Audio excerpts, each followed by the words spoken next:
Hello. There she is. Hello. Happy Monday. Happy Monday. I'm excited to be here. I feel like I haven't talked to you in a minute. I mean, I don't even know what this is going to be about. I know. I love that so much. But it's so today we're talking about that we are walking algorithms. What's an algorithm? Kleber asked me that. I was like, isn't that like 1 + 1 = 2? Like it's an equation. So an algorithm, I don't know how you don't know this because you're in your 20s, for the love of Pete and all that is holy. So an algorithm is what social media uses, what computers actually use. So it's ones and zeros, I guess, but it's where they feed you information that is in line with your likes and dislikes accordingly. So on Facebook, an algorithm might feed you, it's going to be the stuff that you tend to stay on your phone longest or on the site longest. So for some people, things that keep them on the site longest is going to be very positive things. Maybe it's going to be cooking recipes or dog videos or baby videos, right? But for other people, it might be politics that makes them angry, the opposing view. Right. So an algorithm is what the information is on the back end that they have shown by way of your computer, whatever the heck, that keeps you on longer. So it's basically your brain. It's your brain that says, you are so smart. And here are a ton of videos to prove that. Because look, all of these represent your views. All of these people are like-minded. All of these news articles are just telling you that you're smart and you're doing it right. Okay. Okay. So that is kind of the background of what an algorithm is. It's just like a feed of what you do and don't like and how that makes you feel. I don't know, not verified, but in line with the world around you. Which this kind of all started to come about when I don't even know when, but when it came that the news did not have to be unbiased.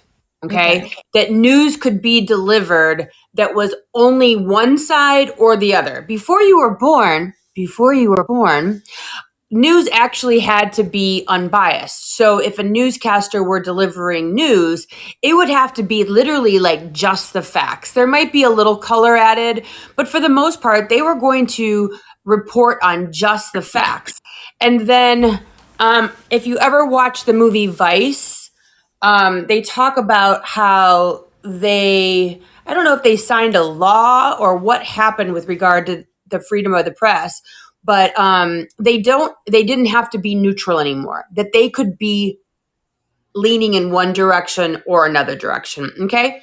And so once this started, and then with the emergence of social media, where these very biased bits of information can be delivered, okay, it's kind of like this whole horrible slippery slope, right? Where now we have biased news, it can be swayed in one direction, and now people that believe those news stories can read just what tells them how smart they are. It's only one side of the story. And so you have these very partitioned worldviews.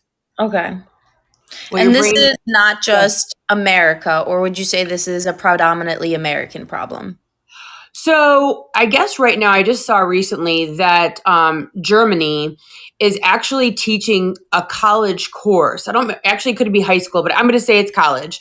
A college course right now on American propaganda and how they're studying how we live in a world. The United States lives in a world of propaganda. It probably hasn't been seen since, of course, North Korea, some of your communist countries are going to have a lot of propaganda. Hitler, his entire thing was propaganda. That's how they got people to believe in one way versus the reality of it, right? Is that you have to create the fear, create the enemy, and then only that person can save them from the enemy by way of the fear that they've instilled, right? So power over. Um, and so we have that kind of propaganda now in America because we're allowing news agencies to deliver one sided bits of facts. They don't have to report both sides. The interesting thing is, um, basically, an algorithm, it kind of is like a brain where it takes on like a life of its own. So, for example, if you were to look at my like TikTok feed, so a Facebook feed would probably not be as in line because your Facebook feed it sort of is filled with news articles and people that will keep you on the app. But even a more profound example of this would be TikTok for you page because it's delivering the stuff that you're clicking on, the stuff that you're commenting on, the stuff that you stay on longer and watch the entire video. Facebook does do it in the sense where if you see a friend that you don't really care what they have to say, you scroll faster. But Doesn't if you show them as much. right, if you click on an article, it's like, oh, she likes articles about bunnies. So anybody that clicks, talks about bunnies on Facebook, we're going to put in her Facebook feed, right? Mm-hmm. But TikTok is probably a more raw example because you're fed stuff all the time of people that you don't follow, right? And it's consistent scrolling. It's consistent. It's really paying attention to how long you're watching. And Monica's in the house. Hello, Woody. Monica. Hello, Monica. She said she was getting off early tonight, so we're talking about being an algorithm. So in line with the TikTok, where you're fed the stuff that you stay on longer, the human brain and the human experience is very much similar to an algorithm because and this is what I'm getting to, right? When we say something or think something in life, our brain automatically starts to look for things in the world to tell us how correct we are. It's like the don't think of pink elephants and you can't help but think of pink You elephants. can't help but think of pink elephants. Exactly. And so when we say anything in life, I have a lot of money, I don't have money, I'm successful, I'm stupid. And I remember my mom used to always say, like, never talk bad about yourself, right? Like, never call your kids stupid because you're feeding the beast that lives inside them. You're feeding that energy, right? And so when we look at the way that we think about the world, the way we experience the world, the way we talk about the world, it's so important that we understand that our brain will look for things to tell us that we're correct. Examples of things that say, yeah, you are broke. Yeah, this is a problem. You are stupid. You are. And that is why. Dating bad men. You keep being in bad jobs. You keep. And if you're constantly looking at the negative, it's going to constantly be raked towards you, is what you're saying. Exactly. And so it could be looked at as like, an attraction situation or like a magnet situation, like you are that which you attract. And I'm sure that there's a big component of that. But to make it easier, instead of looking at science or, theories, it really is so important that we look at, like, for example, if I said, I have the greatest husband in the world, my brain will continue to look around the room and it'll look for reasons that he's great and it'll be very in line with positivity. But if I'm like, my kids are horrible, see, they didn't even XYZ, they never call me, they never come visit, whatever, I'm swirling inside of this vortex of I have bad kids, I have a bad life. And I think that it's really interesting because I remember, a long time ago when I would be really super hyper focused on weight. like losing weight, gaining weight, being fat, being thin, da, da, da, da, da, da, da, that it was almost like once I started to focus on being overweight, it was like, oh, screw it. I'm going to eat this anyways. Oh, forget it. Why even bother? Why even bother going for a walk? So Because it's it just was making like, it worse. exactly. So it was like this negativity, this self-dislike was bringing on all of the reasons to just why bother anyways. Why not? Why even keep going with this? And Mhm. so it's so super important that we are conscious of the way that we're thinking about even ourself, because it's going to reflect the way we experience money. So I think this is a huge piece in showing people and people needing to see more of just what their algorithm is. I think that this is a huge sense, and my roommate has taught me this, if anything. Living in Florida has taught me this, if anything. You only know what your bubble and you only know what you see. So for him, he's like seeing your family and the way your family dynamic works, seeing how this is a thing has completely opened up my experience into seeing what a family dynamic means and looks like, which now he can attract into his life. But Wow, I before love he that. had that example, before people have example of education, diversity, different world views, Yeah. how are they supposed to attract these algorithms? Exactly. And, I think that's so huge because people will say to me, like, what should I do? What should I do? And I'm always like, go for a walk. I don't have a drive. I just don't care. I'm apathetic to the world. There's a lot of 20 somethings that their parents coddle them. And because they're coddled by their parents, they don't have drive. Necessity is the mother of invention, and they have no necessity. There's no need. They live with their parents. Their parents don't care. Their parents are perfectly happy having them there. And so they have no fire under their ass to go do anything, right? And so they're like, I don't know how to get the fire. And I'm like, go find something in life that you want.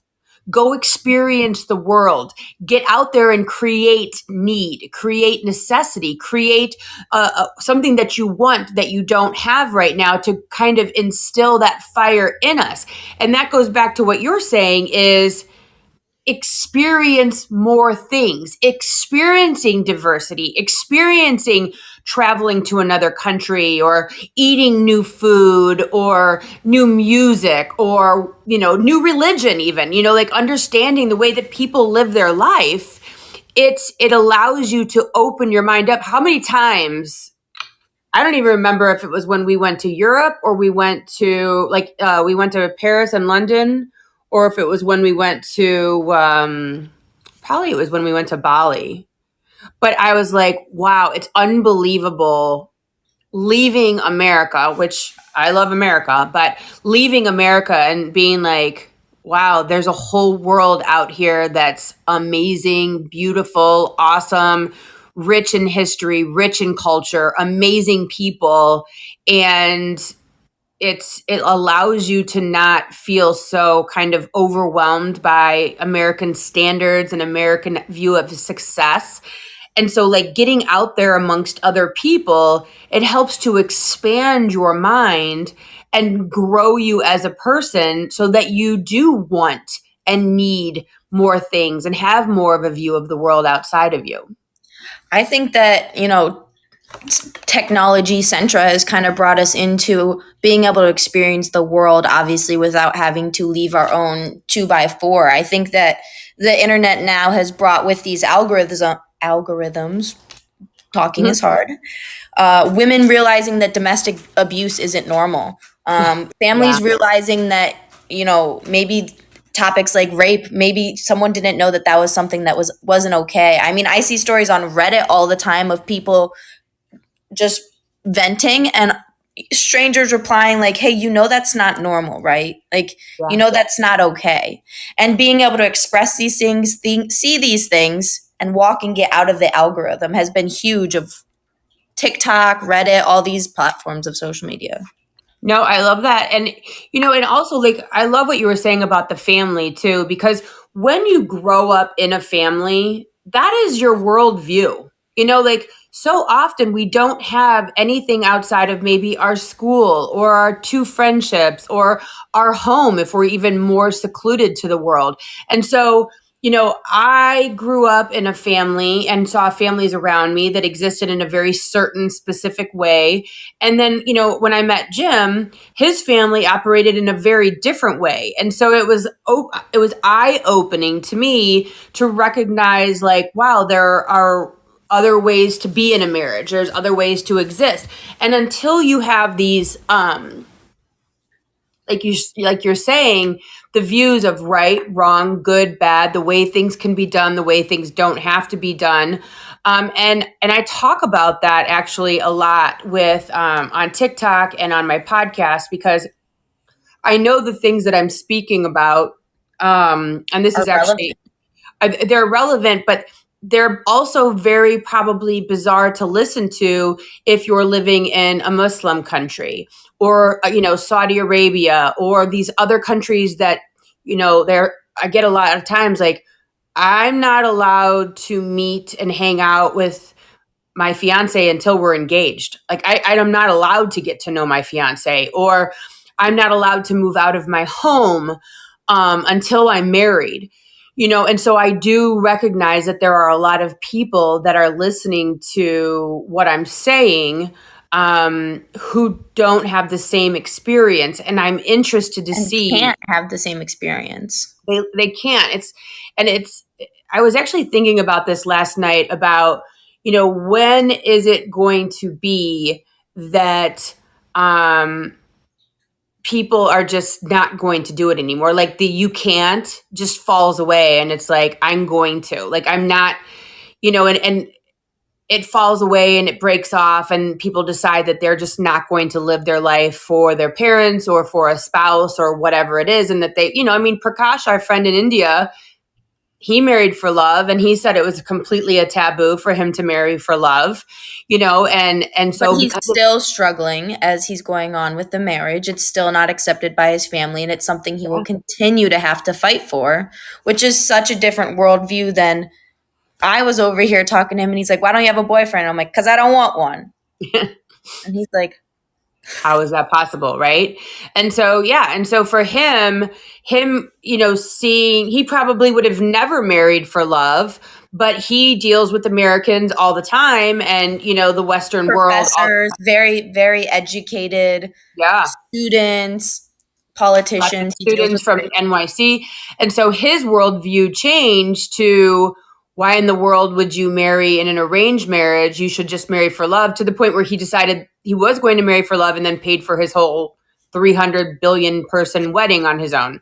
Right. And so, as we are opening up and expanding our horizons by way of, TikTok, podcasting, all social media avenues, YouTube, that is opening all these different people up to more, like, wait, I want that. I want that. And we actually saw, which is kind of funny, I think about the beginning of social media and what do you call it, Instagram, when, like everyone thought that, well, I'll just, shop at the Gap, right? The Gap was nice. Macy's was really nice. And then all of a sudden Instagram came, and we're started to see like these Real Housewives of Beverly Hills, and, Paris Hilton and Nikki, what's her name?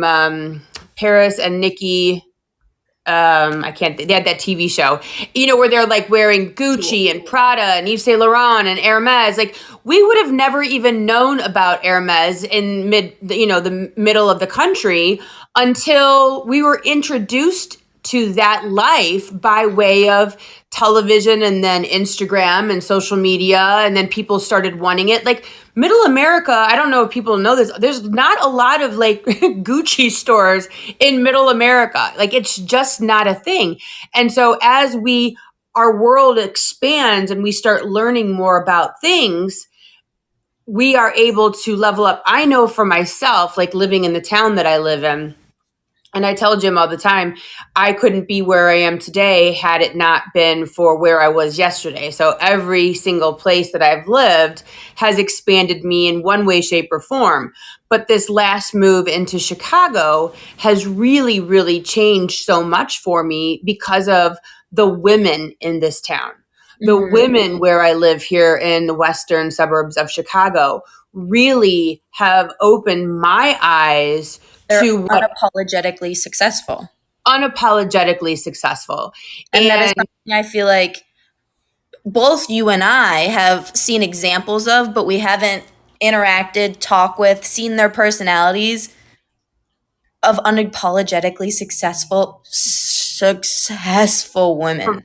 profoundly successful women that are doing it all. You know, they're at the softball game, but they're writing children's book, but they're a rheumatologist and they're at the softball game and they're doing it all. And It's like when we're at T-ball and you're like, Skylar, that lady right there owns like 40 companies and started it all by herself and blah blah blah blah blah blah blah. And yeah, I don't know how she has 10 minutes to sit down right now at this game. literally.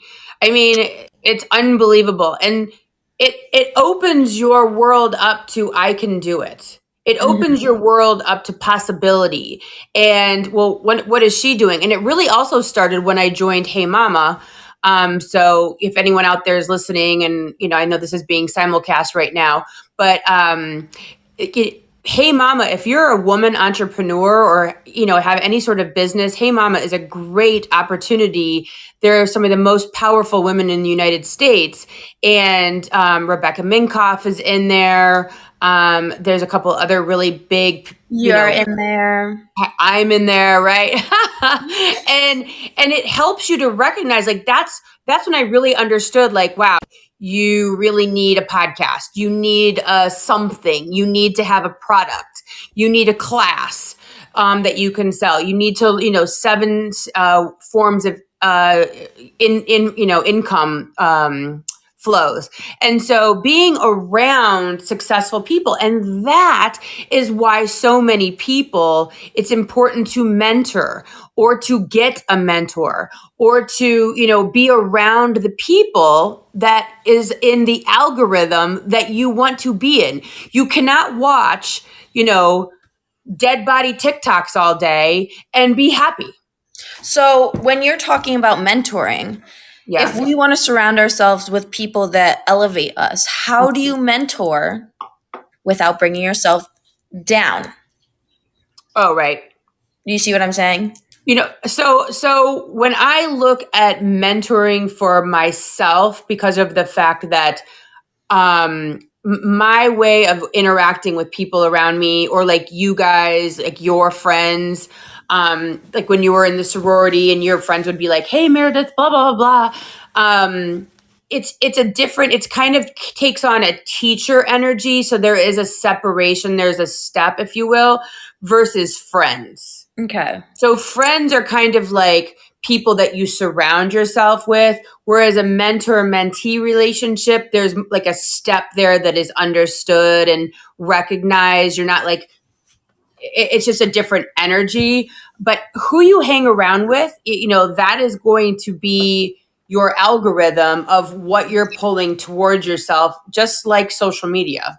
Well, Kleber and I, so just to give a little backstory on him and I, we've been friends since sophomore year of college. We have been, you know, the two consistents in the friendship, and we kind of bring people in, make friend groups, you know, stay or go, we're the constant. And so a big thing that he always says to me is he's always like, why do you think we like don't have a consistent friend group? Like, are we just the two bitches? Like, you know what I mean? And I'm like, Kleber, like, you and I are constantly leveling up. Like, we're constantly working on ourselves. We're constantly bringing in new energy. How are we supposed to remain friends with? Not that those people are bad, not that we've Yeah. cut ties, burned bridges. We've Nope. just consistently moved up and brought in people that we feel align with our energy. And Yeah. it's not the end of the world. I feel like some people, I've been friends with them for 14 years. That's okay. That's Which awesome. which there are people that you've been friends with for 14 years, but that doesn't mean that they're going to be. I mean, I have Surrounded on friends from daily. Mara and I have been friends since we've been 8 years old. And she was in my wedding. I was in her wedding. We're still friends. We're going to meet up this summer. I see her every time I go back to Ohio. And we just don't happen to live around each other. But we live very, very different lives, even if we did live around each other. There's nothing wrong with attracting situations, people, jobs. It doesn't matter what it is. And that's a perfect example of you shouldn't feel bad. It'd be like you being sad because you could end up on the wrong side of TikTok, but that you all of a sudden started getting like, squirrel TikToks or whatever. It's like, no, this is just where you're headed in life. And that's okay Or too. else where it's going to be.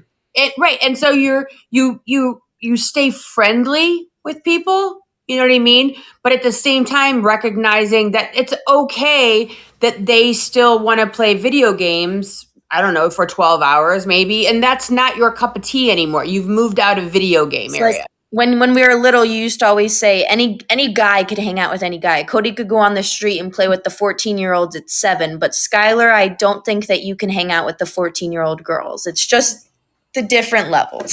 It's just different levels, and that's okay. And there's nothing, it's not a good or bad or a positive or negative. It's just, and what's so cool too is like, Emerson came down this morning and her good friend came up with this whole schedule that, because Maddie, her friend, she's like, yeah, the secret to me getting good grades is I go to bed every night at 9:30 and I wake up at 6:30. And so she's like, I have this whole plan. She gets very, very good grades. And so Emerson came down and she like made herself a smoothie and packed herself lunch and fruit. And, there's time to rest and read and all this other stuff. And so she's, like, she's leveling up. And, I don't remember when I was talking about it, but like when I was in college, I like looked around like, what are you guys doing? And they're like studying. I'm like, for what? And so we level up or we fall away, and that's kind of, as you level up, you're obviously giving those friends an opportunity to level up too and grow and morph and like, hey, we're not going to go out drinking 7 nights a week anymore. And they're clearly allowed to do that with you. They don't have to. And so as they make them bad, no, just not on my path, not on my level. Yep. They're just on a different road. And it so also doesn't mean I'm above them. Correct. And so your brain, once you say, I only want to go out like partying maybe 2 nights a week, then your brain goes, okay, so how am I going to fill those 5 days? Oh, so now I'm going to start going to the gym. I'm going to start going for walks. I'm going to go start painting or whatever the hell it is that you want to do. And so when you make these changes, by way of the changes that we make, I always say the best thing is to work out first thing in the morning for myself, because then I eat good all day. You're not going to so much do that. But for me, like that's who I am. It sets the tone for my day, right? And so that is my way of, okay, this is where I'm at and this is where I'm going. And then it creates that looking around, that algorithm brain of I'm going to eat fruit, I'm going to eat yogurt, I'm going to have a banana, I'm going to have a salad versus I'm going to eat shit all day, right?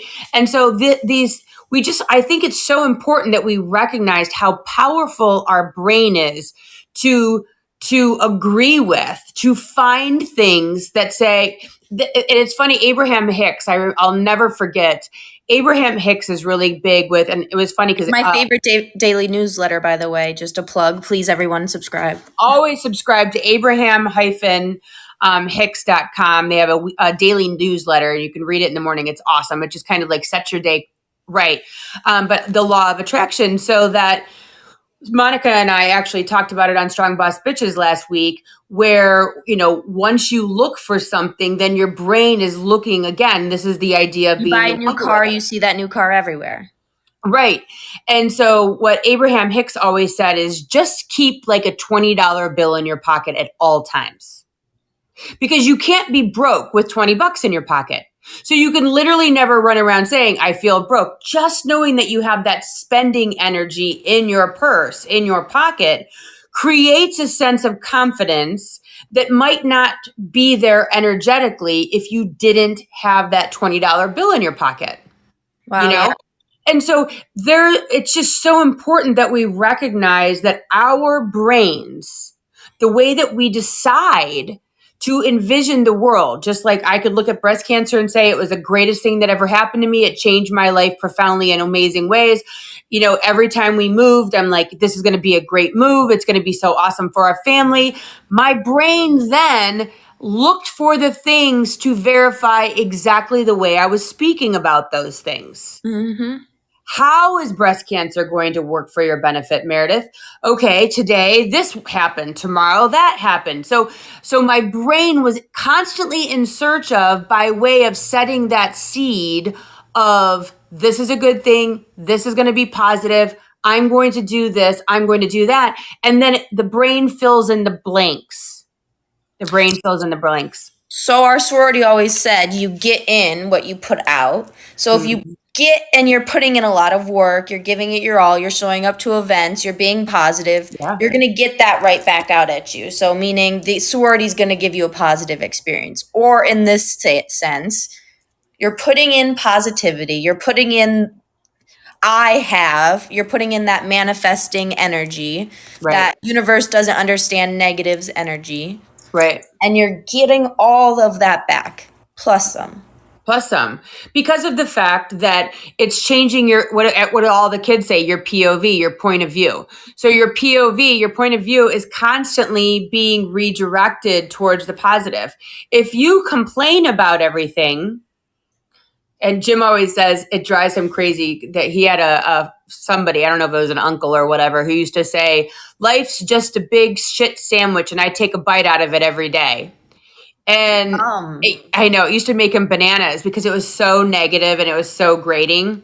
And so, like, if you look at life as a shit sandwich that you take a bite out of every day, you're clearly going to be, your brain is going to be focused on the negative of life day in and day out, and why the world's against you and how bad it is. And, and that's why it's so important that you be mindful of the music you listen to, the news that you watch, all of that, the social media that you pay attention to, because it literally programs your day being positive or negative, or the world is scary. I mean, and right now there's so much information out there that says the world is scary that, if you're ingesting that, going back to the propaganda of our country, that our country serves up a lot of propaganda.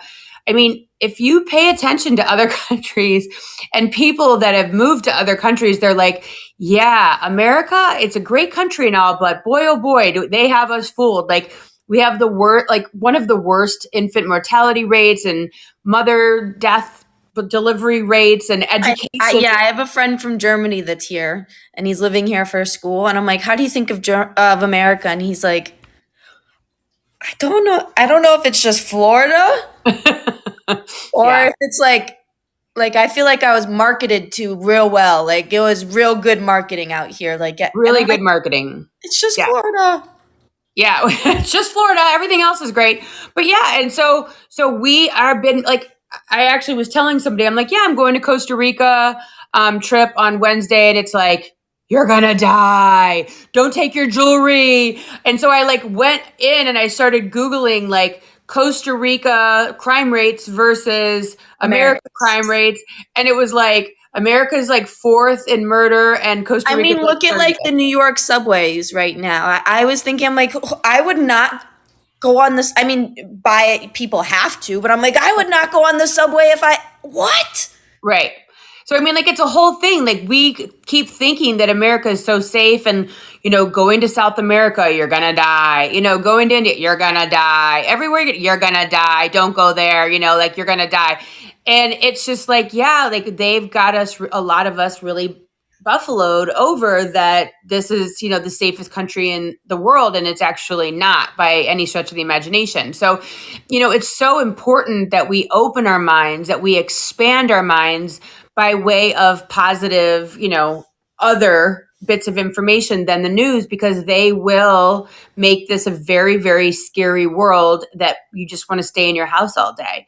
And so it's important what you feed your brain, because it creates the world in which you view yourself to live in. It's huge. Hi, Janie. Hi, Michael. Hi, Monica. Thanks so much for coming. tonight. We appreciate you. I know we're simulcasting on YouTube right now and Facebook Live, so that's fun. We're out there talking crap about Facebook at the same time we're simulcasting on it. That's okay. But yeah, I love this idea of really being mindful for your mind. Do you have anything else that you want to add? And if anyone has a question about how we are walking algorithms, basically just our brains always looking for stuff to tell us how smart we are, So which can be used for good. So for me, I feel like a big part of how I got and recognized this algorithm and recognized to be able to change my algorithm. I mean, I literally tell people like I jumped algorithms to like get into my fit body. Like I Yeah. literally like astro projected, not really, but you know. Yeah. And so how I did that and how I continue to make my reality what I want it to be is that I literally say to myself when things are going astray, when things are going wrong, that is not a part of my reality. That is not a part of my reality. That 100%. completely ignore it. And when I'm talking about things, I talk about them as if I have them. Yeah. I'm the fittest, hottest, baddest bitch that there is. Period. Yeah. Not I'm going to be. Yeah. Because that's I'm a the lack. most successful female in the world. And I feel like as women, this is a very, very, very hard thing to do. We are not allowed to accept our accomplishments or say that we have accomplishments. Right. And so for me, that was something that was difficult to change. And that was difficult to get into like a better algorithm, I guess, in that sense. But you also taught me this. You taught me that we are not a part of, that's not a part of my reality. What else do you kind of have for people to get into that mindset, to get into a better algorithm? Well, like it's funny because I think TikTok is just such a great example of how it works. So people talk about like I'm on the wrong side of TikTok, like I'm on murder TikTok, or I'm on, Like they stalked one too many murder pages. yeah, I'm somehow entered some horrible vortex on, and so what happens? This is a perfect example. TikTok gives you a feed if you're not familiar. It gives you a feed of stuff. The longer you stay on certain videos, it'll keep So, for example, yours is probably very spiritual. Yes. Yours probably has a ton of that type of thing. Yep. Emerson's is probably all teen dancing videos. All teen dancing. And mine is all sexy men. No, I'm just kidding. Right. So there's 3 women, 3 different age groups, 3 different focuses on your quote for you page. So that would be your feed. Skylar's is 1, mine is spirituality, and Emerson's is probably teenagers dancing, right? And so it's the same exact app, but your feed is your feed is your feed. Your feed is your focus. Your focus is your feed, right? And so the world is very much like that. If you focus and spend time on negative things, negative news, negative articles, fear mongering, the world is a horrible place. I have a horrible husband. I have rotten kids. I'm so fat. I don't have any money. That is going to be what is delivered to you. It will be what you find in the world. It will be what is delivered to you by way of manifestation. It will be your reality. What So your positive focus speak. is. Yes, what your feed is your feed. Your focus is your focus. Your focus is your point of view. It is your point of attraction.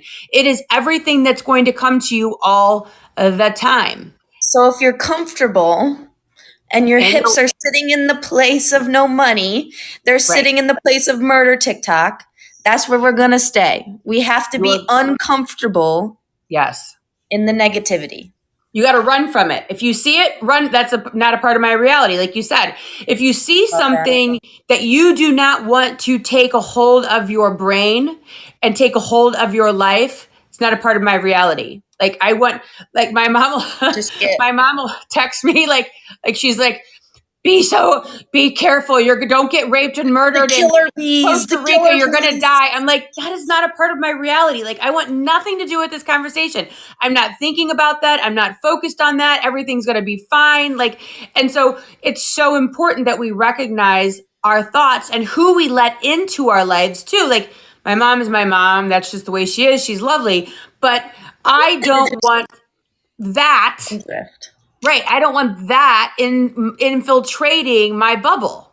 Mm-hmm. And that goes back to who you surround yourself with, and so with my mom, I usually, certain people, I talk about the weather because going deep with some people invites the way that they live their life.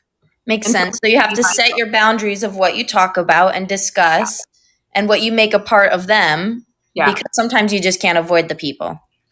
And you don't want to, but it's also super important that we understand that, we don't have to hang out with people and allow them to infiltrate, because I mean, like, I can feel when something negative is around. You know what I mean? Like, if we're going down a negative rabbit hole or going down a negative conversation, it's very uncomfortable to me because of the fact that I don't live in that space.